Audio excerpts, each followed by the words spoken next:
बहुत बुरी तरह कत्ल किया, बहुत बुरी तरह। वो तो धमकियां ला रहे, मैं कर लिया, जो मर्जी कर लो। कौन धमकियां ला रहे हैं? अहमद जठा। असलामुअलैकुम जी नाज़रीन, अज दे विलाग दे विच मैं तुहाडे नाल एक ऐसा अफसोसनाक वाक़या जिहड़ा सियालकोट दे विच पेश आया कि एक बंदा साल बाद अपने घर वापस आंदा आ और जिस वेले जो ही सियालकोट एयरपोर्ट ते उतरदा आ ते बाहर निकलदा, चार नामलूम अफराद जिहड़े ने उहदे इंतज़ार च खड़े हुंदे ने और उहनूं अगवा करके अपने नाल गड्डी च बिठा के लै जांदे ने और लिजा के फिर एक टोआ कढ़दे ने, उस टोए दे विच दब दिंदे ने। 3 दिन बाद इस केस दा हल जिहड़ा निकाल लिया गया। पुलिस ने 3 दिन बाद उसदी लाश नूं उत्थों जाके कढ़ लिया और उस तो बाद कढ़ के ते एक बंदा जिहड़ा उन्हां दे विचों गिरफ्तार कर लिया ते बाकी ये केस जिहड़ा CCTV दे हवाले कर दिता गया। उहदी मुकम्मल तफसीलात कि ये जिहड़ा 1 साल बाद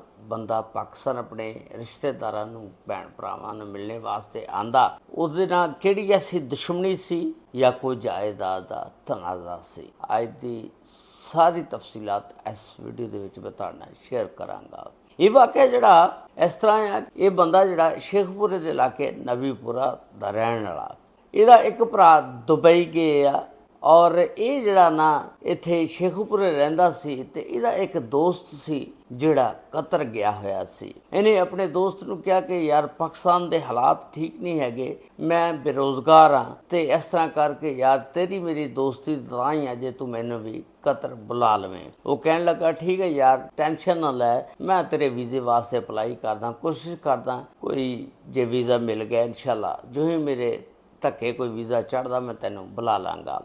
ਉਸ ਤੋਂ ਬਾਅਦ 2 ਮਹੀਨੇ ਬਾਅਦ ਇਹਦਾ ਦੋਸਤ ਜਿਹੜਾ ਕਤਰ ਗਿਆ ਹਾਫਿਜ਼ ਮੁਹੰਮਦ ਅਰਫਾਨ ਨੂੰ ਫੋਨ ਕਰਦਾ ਕਿ ਯਾਰ ਤੇਰਾ ਵੀਜ਼ਾ ਜਿਹੜਾ ਉਹ ਮੈਂ ਲੈ ਲਿਆ, ਮਿਲ ਗਿਆ ਲੇਕਿਨ ਮਹਿੰਗਾ ਬੜਾ ਆ ਤੇ ਕੋਈ ਪੈਸਿਆਂ ਦਾ ਬੰਦੋਬਸਤ ਕਰ। ਇਹ ਕਹਿੰਦਾ ਕਿ ਯਾਰ ਪੈਸੇ ਫਿਲਹਾਲ ਤਾਂ ਮੇਰੇ ਕੋਲ ਨਹੀਂ ਹੈਗੇ, ਚਲੋ ਮੈਂ ਕੋਈ ਨਾ ਪੈਸਿਆਂ ਦਾ ਬੰਦੋਬਸਤ ਕਰ ਲੈਣਾ। ਇਹਨੇ ਜਿਹੜਾ ਦੁਬਈ ਦਾ ਭਰਾ ਰਹਿੰਦਾ ਉਹਨੂੰ ਫੋਨ ਕੀਤਾ ਕਿ ਯਾਰ ਮੈਨੂੰ ਨਾ ਵੀਜ਼ਾ ਕਤਰ ਦਾ ਮਿਲ ਰਿਹਾ ਤੇ ਇੰਨੇ ਪੈਸੇ ਮੈਨੂੰ ਚਾਹੀਦੇ ਨੇ, ਕੋਈ ਕਰਕੇ ਦੇ। ਇਹਦਾ ਭਰਾ ਕਹਿਣ ਲੱਗਾ ਕਿ ਫਿਲਹਾਲ ਤਾਂ ਮੇਰੇ ਕੋਲ ਹੈ ਨਹੀਂ, ਚਲੋ 2-4 ਦਿਨ ਮੈਨੂੰ ਟਾਈਮ ਦੇ ਤੇ ਮੈਂ ਤੇਰੇ ਵਾਸਤੇ ਪੈਸੇ ਇਕੱਠੇ ਕਰ ਲੈਂਦਾ। ਉਸ ਤੋਂ ਬਾਅਦ 2-4 ਦਿਨ ਬਾਅਦ ਉਹਨੇ ਕਿਹਾ ਕਿ ਭਾਈਜਾਨ ਵੀਜ਼ੇ ਦੇ ਪੈਸੇ ਜਿਹੜੇ ਉਹ ਇਕੱਠੇ ਹੋ ਗਏ ਨੇ, ਮੈਂ ਤੈਨੂੰ ਭੇਜ ਰਿਹਾ ਤੇ ਤੂੰ ਵਸੂਲ ਕਰ ਲੈ। ਖੈਰ ਇਹਦੇ ਭਰਾ ਨੇ ਵੀਜ਼ੇ ਦੇ ਪੈਸੇ ਜਿਹੜੇ ਦੁਬਈਓਂ ਭੇਜ ਦਿੱਤੇ। ਇਹਨੇ ਫਿਰ ਕਤਰ ਜਿਹੜਾ ਨਾ ਇਹਦਾ ਦੋਸਤ ਆ ਉਹਨੂੰ ਫੋਨ ਕੀਤਾ ਕਿ ਯਾਰ ਵੀਜ਼ੇ ਦੇ ਪੈਸਿਆਂ ਦਾ ਇੰਤਜ਼ਾਮ ਹੋ ਗਿਆ, ਮੈਂ ਪੈਸੇ ਭੇਜਾਂ। ਉਹ ਕਹਿੰਦਾ ਭੇਜ। ਇਹਨੇ ਪੈਸੇ ਭੇਜੇ ਤੇ ਉਹਨੇ ਨਾ ਇਹਦਾ ਵੀਜ਼ਾ ਜਿਹੜਾ ਨਾ ਕਢਵਾ ਕੇ ਤੇ ਇਹਨੂੰ ਅੱਜ ਤੋਂ 1 ਸਾਲ ਪਹਿਲੋਂ ਕਤਰ ਬੁਲਵਾ ਲਿਆ। ਜਿਸ ਵੇਲੇ ਇਹ ਕਤਰ ਚੱਲ ਜਾਂਦਾ, 1 ਸਾਲ ਉੱਥੇ ਖੂਬ ਜਾ ਕੇ ਮਿਹਨਤ ਕਰਦਾ, ਦਿਨ ਰਾਤ ਮਿਹਨਤ ਕਰਕੇ ਤੇ ਚੰਗੇ ਪੈਸੇ ਪੂਸੇ ਜੋੜਦਾ ਤੇ ਆਪਣੇ ਘਰ ਦੇ ਹਾਲਾਤ ਜਿਹੜੇ ਆ ਨਾ ਉਹ ਸਿੱਧੇ ਕਰ ਲੈਂਦਾ। ਇੱਕ ਦਿਨ ਇਹਦਾ ਕਜ਼ਨ ਮੁਹੰਮਦ ਅਰਫਾਨ ਨੂੰ ਫੋਨ ਕਰਦਾ ਕਿ ਯਾਰ ਇੱਕ ਮੇਰਾ ਦੋਸਤ ਆ ਜਿਹੜਾ ਵਜ਼ੀਰਾਬਾਦ ਰਹਿੰਦਾ ਆ, ਅਹਿਮਦ ਸ਼ਾਹਬਾਜ਼ ਚੱਠਾ ਉਹਦਾ ਨਾਂ ਆ, ਤੇ ਯਾਰ ਉਹਨੂੰ ਵੀ ਕਿਤੇ ਕਤਰ ਬੁਲਵਾ ਲਾ ਤੇ ਉਹਨੂੰ ਵੀ ਵੀਜ਼ਾ ਭੇਜ ਕੇ ਤੇ ਮੈਨੂੰ ਦੱਸ, ਮੈਂ ਉਹਨੂੰ ਭੇਜਾਂ ਤੇ ਬੁਲਵਾ। ਇਹ ਕਹਿੰਦਾ ਚਲੋ ਮੈਂ ਟਰਾਈ ਕਰਦਾ, ਉਹਦੇ ਵਾਸਤੇ ਵੀਜ਼ਾ ਜਿਹੜਾ ਨਾ ਮੈਂ ਕਢਵਾ ਲੈਣਾ। ਹੁਣ ਜਿਹੜਾ ਹਾਫਿਜ਼ ਮੁਹੰਮਦ ਅਰਫਾਨ 1 ਸਾਲ ਹੋ ਗਿਆ ਸੀ ਇਹਨੂੰ ਗਏ ਹੋਏ ਨੂੰ, ਉੱਥੇ ਜਾ ਕੇ ਨਾ ਇਹ ਸੈੱਟ ਹੋ ਗਿਆ। ਇਹਨੇ ਉੱਥੇ ਨਾ ਜਾ ਕੇ ਡਿਲੀਵਰੀ A1 ਦੇ ਨਾਂ ਤੋਂ ਇੱਕ ਨਾ ਸਰਵਿਸ ਦਾ ਆਗਾਜ਼ ਕੀਤਾ, ਇੱਕ ਕੰਪਨੀ ਬਣਾ ਲਈ ਤੇ ਉਸ ਕੰਪਨੀ ਦੇ ਵਿੱਚ ਨਾ ਇਹਨੇ ਨਾ ਅਹਿਮਦ ਦਾ ਵੀਜ਼ਾ ਕਢਵਾ ਕੇ ਅਹਿਮਦ ਸ਼ਾਹਬਾਜ਼ ਚੱਠਾ ਉਹਨੂੰ ਵੀ ਬੁਲਵਾ ਲਿਆ ਜਿਹੜਾ ਵਜ਼ੀਰਾਬਾਦ ਤੋਂ ਸੀ। ਤੇ ਜਿਸ ਵੇਲੇ ਅਹਿਮਦ ਇਹਦੇ ਕੋਲ ਪਹੁੰਚ ਜਾਂਦਾ, ਇਹਦੇ ਨਾਲ ਕੰਮ ਕੁਮ ਕਰਦਾ, ਬੜਾ ਇਹਦੇ ਨਾਲ ਅਟੈਚ ਰਹਿੰਦਾ, ਸਾਰਾ ਦਿਨ ਇਕੱਠੇ ਫਿਰਦੇ, ਕੰਮ ਦੇ ਵਿੱਚ ਸਿਲਸਿਲੇ ਦੇ ਵਿੱਚ ਇੱਕ ਦੂਜੇ ਨਾਲ ਡਿਸਕਸ ਕਰਦੇ ਤੇ ਇਹਨਾਂ ਦੀ ਇੰਨੀ ਅੰਡਰਸਟੈਂਡਿੰਗ ਹੋ ਗਈ ਕਿ ਇਹਨਾਂ ਦੀ ਦੋਸਤੀ ਬਹੁਤ ਜ਼ਿਆਦਾ ਵੱਧ ਗਈ।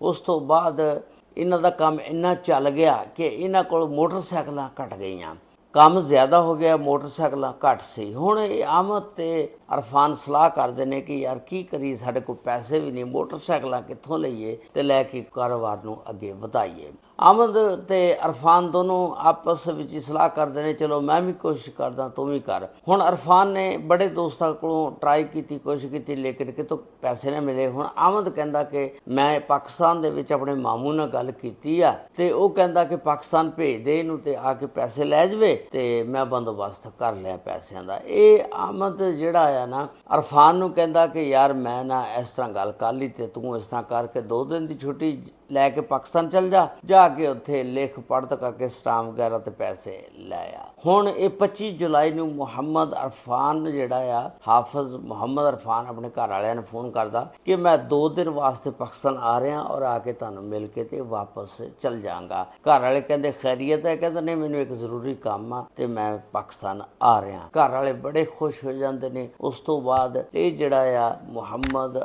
ਅਰਫਾਨ 25 ਨੂੰ ਫੋਨ ਕਰਦਾ, 28 ਤਰੀਕ ਨੂੰ ਟਿਕਟ ਕਰਵਾ ਕੇ ਪਾਕਿਸਤਾਨ ਵਾਸਤੇ ਰਵਾਨਾ ਹੋ ਜਾਂਦਾ। ਅੱਗੋਂ 4 ਬੰਦੇ ਖੜੇ ਹੁੰਦੇ ਨੇ। ਉਹ ਜਿਹੜਾ ਅਹਿਮਦ ਆ ਉਹਨੇ ਆਪਣੇ ਮਾਮੂ ਨੂੰ ਕਿਤੇ ਫੋਨ ਕੀਤਾ ਹੋਏਗਾ ਜਾਂ ਕਿਸ ਤਰ੍ਹਾਂ, ਉਹ ਬੰਦੇ ਆ ਕੇ ਕਹਿੰਦੇ ਨੇ ਕਿ ਜੀ ਸਾਨੂੰ ਅਹਿਮਦ ਦੇ ਮਾਮੂ ਨੇ ਭੇਜਿਆ, ਅਸੀਂ ਤੈਨੂੰ ਲੈਣ ਆਏ ਆ, ਸਾਨੂੰ ਅਹਿਮਦ ਦੇ ਮਾਮੂ ਨੇ ਭੇਜਿਆ ਕਿ ਉਹਨੂੰ ਲੈ ਆਵੋ ਤੇ ਔਰ ਆ ਕੇ ਤੇ ਪੈਸੇ ਲੈ ਲਵੇ ਲਿਖ ਲਿਖਾ ਕਰਕੇ। ਤੇ ਇਹ ਕਹਿੰਦਾ ਠੀਕ ਆ, ਅਗਰ ਅਹਿਮਦ ਦੇ ਮਾਮੂ ਨੇ ਤੁਹਾਨੂੰ ਭੇਜਿਆ ਤੇ ਉਹ ਉਹਨਾਂ ਦੇ ਨਾਲ 4 ਬੰਦਿਆਂ ਦੇ ਨਾਲ ਪੈ ਜਾਂਦਾ। ਇਹ 4 ਬੰਦੇ ਮੁਬੈਨ ਤੌਰ ਤੇ ਉੱਤੇ ਅਗਵਾ ਕਰਕੇ ਇਹਨੂੰ ਨਾ ਕਸੂਰ ਸੀਓਵਾਲ ਦਾ ਇਲਾਕਾ ਜੰਗਲ ਦਾ, ਉੱਥੇ ਕਸੂਰ ਲੈ ਜਾਂਦੇ ਨੇ ਔਰ ਲਿਜਾ ਕੇ ਉੱਥੇ ਮੁਬੈਨ ਤੌਰ ਤੇ ਉੱਤੇ ਮਾਰ ਕੇ ਉਹਨੂੰ ਇੱਕ ਖੱਡਾ ਕੱਢ ਕੇ, ਟੋਆ ਕੱਢ ਕੇ ਤੇ ਉੱਥੇ ਦੱਬ ਦਿੰਦੇ ਨੇ। ਉਸ ਤੋਂ ਬਾਅਦ ਇਹਦੇ ਘਰ ਵਾਲੇ ਦੇਖਦੇ ਨੇ ਕਿ ਅੱਜ 28 ਤਰੀਕ ਆ, ਉਹਨੇ ਆਣਾ ਸੀ, ਇਹ 5:30 ਫਲੈਟ ਉਤਰੀ ਆ। ਤੇ ਉਸ ਤੋਂ ਬਾਅਦ ਉਹ ਦੇਖਦੇ ਨੇ ਕਿ ਇੱਕ ਦਿਨ ਦੇਖ ਦੂਜੇ ਦਿਨ ਪਿਆ ਕਿ ਹਜੇ ਤੱਕ ਉਹਦਾ ਫੋਨ ਅਸੀਂ ਕਰਦੇ ਆ ਬੰਦ ਜਾ ਰਿਹਾ ਤੇ ਪਤਾ ਨਹੀਂ ਕਿੱਥੇ ਆ। ਇਹ ਨਾ ਅਹਿਮਦ ਨੂੰ ਫੋਨ ਕਰਦੇ ਨੇ ਕਿ ਯਾਰ ਉਹਨੇ ਤਾਂ 28 ਤਰੀਕ ਨੂੰ ਪਾਕਿਸਤਾਨ ਆਣਾ ਸੀ ਤੇ ਤੂੰ ਸਾਨੂੰ ਦੱਸ ਕਿ ਅਰਫਾਨ ਜਿਹੜਾ ਉਹ ਕਿੱਥੇ ਚਲਾ ਗਿਆ। ਅਹਿਮਦ ਕਹਿੰਦਾ ਤੁਸੀਂ ਵੀ ਬੜੀ ਜਲਦੀ ਕਰ ਦਿਓ। ਇਹਨਾਂ ਨੇ ਇਧਰੋਂ FIR ਦਰਜ ਕਰਾਤੀ ਉਹਦੀ ਗੁੰਮਸ਼ੁਦਗੀ ਦੀ। ਇਹਨਾਂ ਨੇ ਕਿਹਾ ਕਿ ਅਸੀਂ ਤਾਂ FIR ਦਰਜ ਕਰਾਤੀ। ਇਹਨਾਂ ਨੇ ਅਹਿਮਦ ਅੱਗੋਂ ਕਹਿੰਦਾ ਕਤਰ ਦੇ ਵਿੱਚ ਜਿਹੜਾ ਬੈਠਾ, ਉਹ ਕਹਿੰਦਾ ਕਿ ਯਾਰ ਤੁਸੀਂ ਬੜੇ ਕਾਲੇ ਬਣਦੇ ਹੋ ਤੇ ਮੈਨੂੰ ਤਾਂ ਪੁੱਛ ਤਾਂ ਲੈਂਦੇ, ਇੱਥੇ ਇਹਦੀ ਕੋਈ ਗੜਬੜ ਹੋ ਗਈ ਸੀ ਕਿਸੇ ਬੰਦੇ ਦੇ ਨਾਲ ਤੇ ਉਹ ਨਾ ਆਸੇ ਪਾਸੇ ਹੋਇਆ ਤੇ ਇੱਥੇ ਹੀ ਆ। ਤੇ ਉਹ ਕਹਿੰਦੇ ਨਹੀਂ, ਇਸ ਤਰ੍ਹਾਂ ਨਹੀਂ ਹੋ ਸਕਦਾ। ਉਹਨਾਂ ਦਾ ਦਿਲ ਮੁਤਮਿਨ ਨਹੀਂ ਹੋਇਆ। ਉਹਨਾਂ ਨੇ ਨਾ ਚੁੱਕਿਆ ਉਹ ਜਿਹੜਾ ਕਤਰ ਦੇ ਵਿੱਚ ਇਹਨਾਂ ਦਾ ਬੰਦਾ ਰਹਿੰਦਾ ਸੀ, ਜਿਹੜਾ ਅਰਫਾਨ ਨੂੰ ਲੈ ਗਿਆ ਸੀ, ਉਹਦੇ ਨਾਲ ਫੋਨ ਤੇ ਗੱਲ ਕੀਤੀ। ਉਹਨੇ ਦੱਸਿਆ ਕਿ ਇਸ ਤਰ੍ਹਾਂ ਦਾ ਕੋਈ ਮਾਮਲਾ ਨਹੀਂ, ਕੋਈ ਗੱਲਬਾਤ ਨਹੀਂ। ਇਹਨਾਂ ਨੇ ਫਿਰ ਅਹਿਮਦ ਨੂੰ ਫੋਨ ਕੀਤਾ ਕਿ ਯਾਰ ਤੂੰ ਸਹੀ ਦੱਸ ਦੇ, ਅਸੀਂ FIR ਦੇ ਵਿੱਚ ਤੇਰਾ ਵੀ ਨਾਮ ਲਿਖਾਉਣ ਲੱਗੇ ਆ ਔਰ ਇਹਦੇ ਵਿੱਚ ਦੱਸਾਂਗੇ ਕਿ ਇਹ ਅਹਿਮਦ ਦੀ ਸਾਰੀ ਸ਼ਰਾਰਤ ਆ। ਅਹਿਮਦ ਫਿਰ ਉੱਥੋਂ ਇੱਕ ਵਾਇਸ ਮੈਸੇਜ ਕਰਦਾ ਜਿਹੜਾ ਇਹਨਾਂ ਨੂੰ ਮਿਲ ਜਾਂਦਾ ਕਿ ਉਹਨੂੰ ਮੈਂ ਹੀ ਮਰਵਾਇਆ ਔਰ ਸ਼ੂਟਰ ਮੈਂ ਹੀ ਬੁਲਵਾ ਕੇ ਤੇ ਇਹਨੂੰ ਕਸੂਰ ਜੰਗਲ ਦੇ ਵਿੱਚ ਦੱਬ ਆਇਆ। ਤੇ ਇਹ ਫਿਰ ਉਹ ਵਾਇਸ ਮੈਸੇਜ ਜਿਹੜਾ ਲੈ ਕੇ ਤੇ ਥਾਣੇ ਜਾਂਦੇ ਨੇ। ਪੁਲਿਸ ਜਿਹੜੀ ਉਸ ਵਾਇਸ ਮੈਸੇਜ ਨੂੰ ਸੁਣਦੀ, ਉੱਥੋਂ ਜਾ ਕੇ ਫਿਰ ਉਹ ਜਿਹੜੀ ਉਹਦੀ ਡੈਡ ਬਾਡੀ ਆ ਉੱਥੋਂ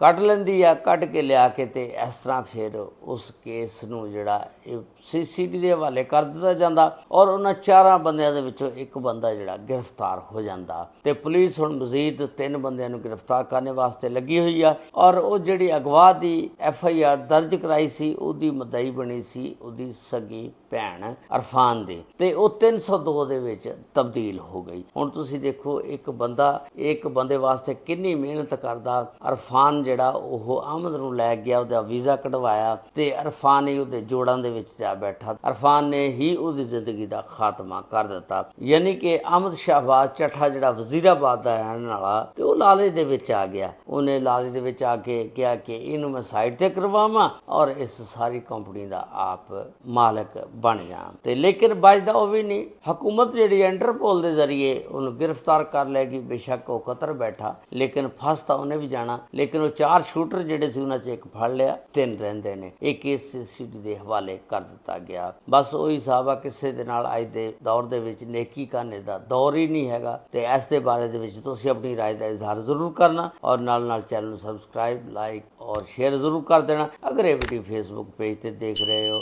ਤੇ Facebook ਪੇਜ ਔਰ TikTok ਨੂੰ ਫਾਲੋ ਜ਼ਰੂਰ ਕਰ ਲੈਣਾ। ਅੱਲਾਹ ਤਾਲਾ ਬੁਰੇ ਵਕਤ ਤੋਂ ਬਚਾਵੇ। अस्सलामु अलैकुम व रहमतुल्लाहि व बरकातुहू।